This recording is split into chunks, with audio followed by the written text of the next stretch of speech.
আসসালামু আলাইকুম। আম, আজকে হচ্ছে স্যামসাং A01 যে ফোনটা আছে, অর্থাৎ এটার মডেল হচ্ছে 015 SM A015। এই ফোনের হচ্ছে যে আপনার মাইক, স্পিকার এবং ইয়ারের যে ডায়াগ্রামটা আছে আমরা এটা দেখব। আচ্ছা, আমরা যদি একটু বড় করে দেখি। আমরা প্রথমত এখানে কিছু লাইন দেখতে হচ্ছে মাইকের লাইন এবং পজিটিভ লাইন, মাইনাস লাইন, এবং হচ্ছে যে কি ইয়ারের পজিটিভ লাইন, মাইনাস লাইন, আর এটা হচ্ছে মাইকের পজিটিভ, নেগেটিভ এবং মাইনাস লাইন। আর বিপিএইচ পাওয়ার, আর হচ্ছে আমরা স্পিকার লাইন দেখতে পাচ্ছি, স্পিকারের যে সিগন্যাল লাইন দেখতে পাচ্ছি, এবং অডিও থেকে এটা হচ্ছে যে অডিওর যে আইসিতে সিপিইউ থেকে যে সিগন্যালটা আসে ওই লাইনটা। আচ্ছা, আমরা যদি প্রথমত পাওয়ারের লাইনটা দেখব, যে বিপিএইচ পাওয়ার, আমরা জানি এই বিপিএইচ পাওয়ারটা মোটামুটি সব সেকশনের মধ্যে যায় পাওয়ার দেওয়ার জন্য। যে মেজর পাওয়ারটা আমরা পাই এটা হচ্ছে বিপিএস পাওয়ার থেকে পাই, বা চার্জিং আইসির পাশে যে বিপিএস কয়েল থেকে, ওই কয়েল থেকে আমরা এই পাওয়ারটা পাই। এটা হচ্ছে সরাসরি চলে গিয়েছি ইয়াতে, অডিও আইসিতে, এই যে অডিও আইসিতে। এরপর আমরা এটাকে এটা তো পাওয়ার তো পাওয়ার পর যেটাকে অন করার জন্য যে সিগন্যালটা দরকার, এই সিগন্যালের লাইন হচ্ছে এটা সিপিইউ থেকে অডিও আইসি পর্যন্ত। অনেক সময় এটা মিসিং থাকলে, এই যে আপনার স্পিকারের এই লাইনটা মিসিং থাকে, সেক্ষেত্রে আমাদের সিপিইউ রিভোল্ভ করে আবার দেখতে হয়। আর আমাদের ডায়াগ্রামটা হচ্ছে এমনই।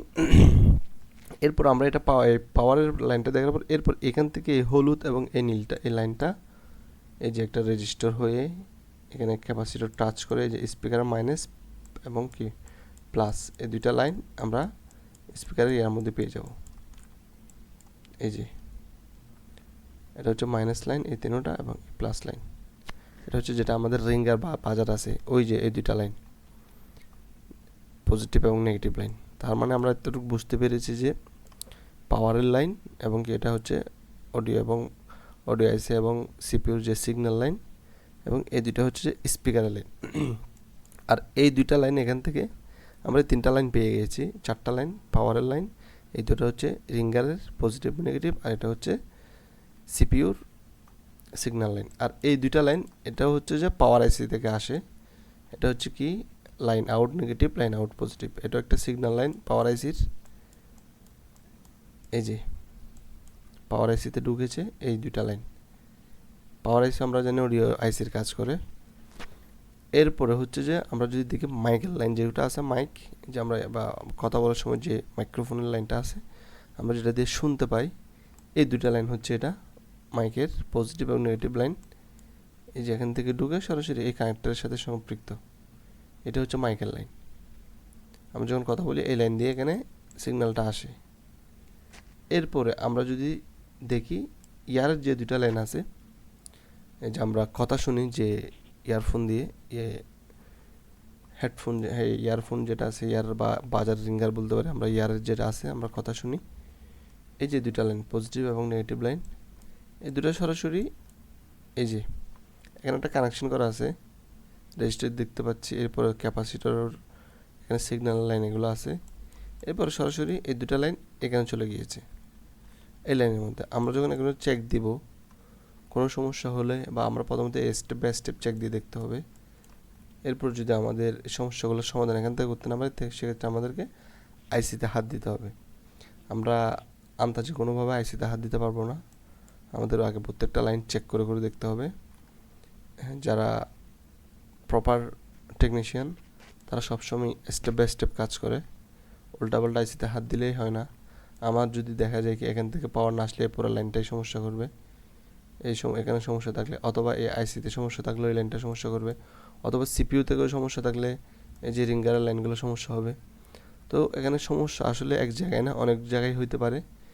না বুঝে যদি আমরা শুধুমাত্র সিপিইউ হিট দিয়ে বা রিভলভ করতে চেষ্টা করি তাও হবে না, অথবা আমরা চার্জিং আইসিতে না ধরে এখানে সব কিছু উল্টা ফেললেও কাজ হবে না। তো আমাদেরকে প্রপার স্টেপে প্রত্যেকটা জিনিস আমাদেরকে আসলে চেক করে দেখে দেন কাজ করতে হবে, এটা হচ্ছে কাজের নিয়ম। আর আপনাদেরকে জানিয়ে রাখি, আপনারা চাইলে আমাদের ট্রেনিং সেন্টারে ভর্তি হতে পারেন। আমরা এখানে বেসিক থেকে অ্যাডভান্স লেভেলের একদম ডায়াগ্রাম সহকারে, সফটওয়্যার সহকারে আমরা অ্যাডভান্স লেভেলের কাজ করিয়ে থাকি। এবং আমাদের সিলেবাস টাইম 2 মাসের। আমরা যদি 2 মাসে ক্লিয়ার করতে না পারেন সেক্ষেত্রে আরও এক্সট্রা টাইম আমরা 1 থেকে 2 মাস আপনাদেরকে বাড়িয়ে দেবো। এটার জন্য এক্সট্রা কোনো পেমেন্ট দেওয়া লাগবে না। আমরা চাই আপনারা শিখে বের হন আমাদের সেন্টার থেকে। আমরা সেরকম ব্যবস্থা করে রেখেছি, অর্থাৎ যাতে কোনো ছেলে নষ্ট হয়ে না যায়, বা 2 মাসে আসলে অনেকের শেখা হয় না।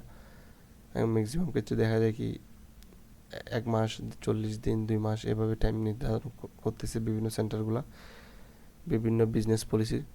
তো আমরা চাই না কোনো ছেলে এত টাকা দিয়ে শিখে ওই কাজটা করতে না পারুক। সেজন্য আমরা বিভিন্ন রকমের বিভিন্ন মেয়াদে আমরা সময় বাড়িয়ে দিয়ে থাকি। আমরা চাইলে আমাদের চ্যানেল থেকে নাম্বার নিয়ে যোগাযোগ করতে পারেন, অথবা আমাদের চ্যানেলে বিভিন্ন ভিডিও আছে, ওখানে স্ক্রিনে দেওয়া নাম্বার থেকে আমাদের সাথে যোগাযোগ করতে পারেন।